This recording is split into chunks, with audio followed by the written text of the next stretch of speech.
Hala, marupok.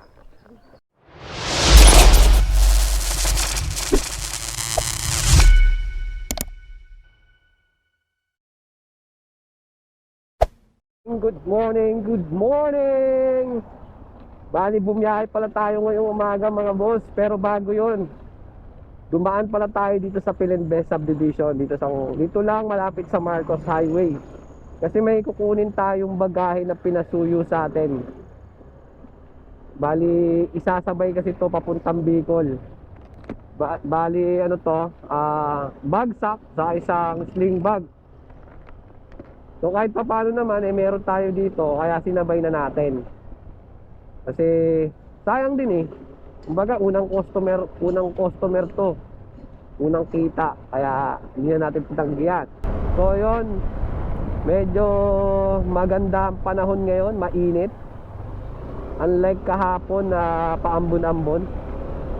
Sana lang magtuloy-tuloy ito para tuloy-tuloy din ang biyahe natin. Ma'am, dito na po ako.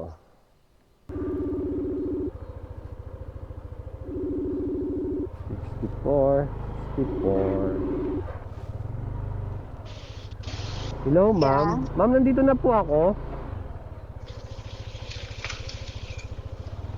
Anong number niyo po? 87 po. 87. Nandito pa lang po ako sa 65. 65 po kasi yung binigay sa aking pin ni Tito. Paano ba bilang 87. dito? Paano po ba bilang ng ano dito? Kasi nandito po ako sa may Dalton eh. Sa may Dalton ka, kuya? Opo. Dalton, corner ng Francesca. Ayun, Dito, kuya. Okay po. Salamat po. May tape ka po? Paano kaya? Teka lang. Wala akong panali eh. Ito kaya naman dito sa likod. Ito yung dadali natin. Papunta lang naman ito ng Marikina. Dito ko kasi naisuyo nito sa akin. So medyo malaki. Yung bag na yun, madali na yun. Kasi doon ko na lang ilalagay yun sa ano, sa harapan nito. Dito ko na lang ilalagay sa harapan yun, yung maliit na yan. Yan si ate kumukuha ng goma doon sa bakal. Wala doon kasi siyang panali na makita sa loob ng bahay nila. Yan, interior. Ate, pahawak nga saglit. Higit lang tayo.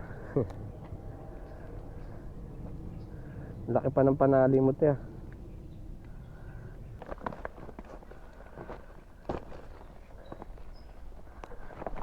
Hala, marupok. Yan. Mas okay yan, te.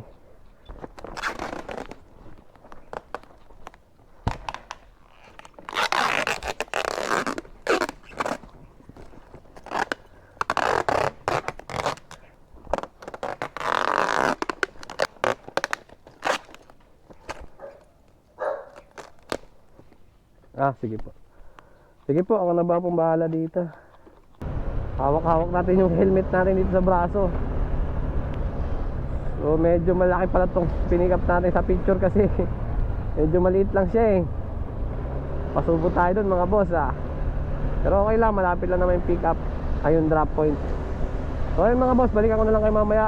A few moments later. Ayun mga boss, nandito na tayo sa pagdadala natin ng bagahe, pag-iiwanan natin. Yan yung itsura nung bagahe mga boss na dinala natin. So namalengke kasi yung tao dito. So sabi na kasi kanina, iiwan niya yung bukas yung gate. So nangyari naman, isarado pala. So hindi ko alam kung anong oras darating yon. So hintayin na lang natin dumating kasi kung dadaling ko pa to sa amin, kasi babalik ko rin mamaya, doble trabaho. So yun mga boss, hanggang dito na lang muna. Maraming salamat and God bless. So mag-aantay lang muna ako dito. Peace out.